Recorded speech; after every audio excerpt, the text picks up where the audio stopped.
అందరికీ నమస్కారం. నేను మీ మహేందర్. అయితే ఆంధ్రప్రదేశ్ రాజకీయాలు మనం చూస్తూనే ఉన్నాం. ఈ మధ్య కాలంలో చాలా వేడెక్కుతా ఉన్నాయి. ఈ మధ్య కాలంలో అమిత్ షా పర్యటన దగ్గర నుండి అయితే మరీ ఊపందుకుంది.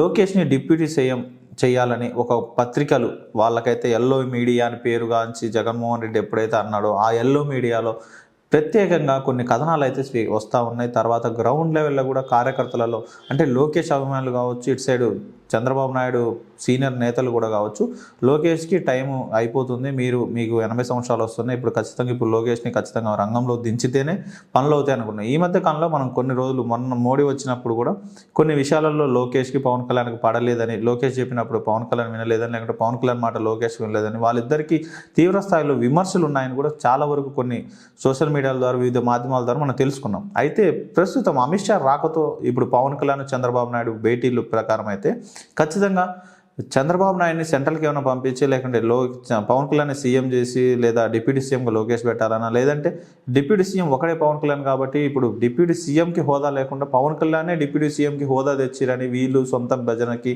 ఈ జనసేన కార్యకర్తలు చేసే ఓవర్ యాక్షన్ వల్ల మరి ఇలా జరుగుతుందనేది మనం వేచి చూడాలి. అయితే ఒకవేళ నిజంగా కూడా ఇదే జరిగితే పవన్ కళ్యాణ్ ఇప్పుడు జగన్మోహన్ రెడ్డి ఉన్నప్పుడు 5 కులాల వారీగా, లేకుంటే 5 కేటగిరీస్ వారీగా 5 మంది డిప్యూటీ ఉప ముఖ్యమంత్రులు పెట్టాడు. అయితే ఆ డిప్యూటీ ఉప ముఖ్యమంత్రుల్లో ఎంతమంది అసలు ముఖ్యమంత్రులు ఉప ముఖ్యమంత్రులు ఎవరికి అర్థం కాదు. ఓన్లీ ఒక్కటే పిక్చర్, జగన్మోహన్ రెడ్డి పిక్చర్ కనపడేది. అయితే ఇక్కడ వచ్చేసరికి ఇప్పుడు చంద్రబాబు నాయుడుకు సమానంగా, లేదంటే చంద్రబాబు నాయుడు కన్నా కాస్త ఎక్కువగానే పవన్ కళ్యాణ్ అయితే వినపడతా ఉన్నాడు.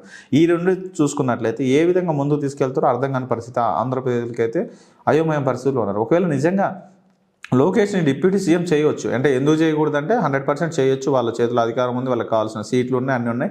కాబట్టి పవన్ కళ్యాణ్ కూడా తీసేయాలని కూడా లేదు. ఒకవేళ ఇప్పుడు జరిగే ప్రయత్నం అయితే పవన్ కళ్యాణ్ ఉంటాడు, లోకేష్ కూడా ఉంటారు. ఇప్పుడు ఇద్దరు సీఎం డిప్యూటీ సీఎంలలో తప్పేం లేదు. దాని తగ్గట్టు బిల్లు పెట్టుకుంటారు, వాళ్ళు పాస్ చేయించుకుంటారు. దానివల్ల అయితే ఖచ్చితంగా పార్టీ మాత్రం తీవ్రంగా, కూటమి ప్రభుత్వం మాత్రం ఖచ్చితంగా నష్టపోయే పరిస్థితి అయితే ఉంది.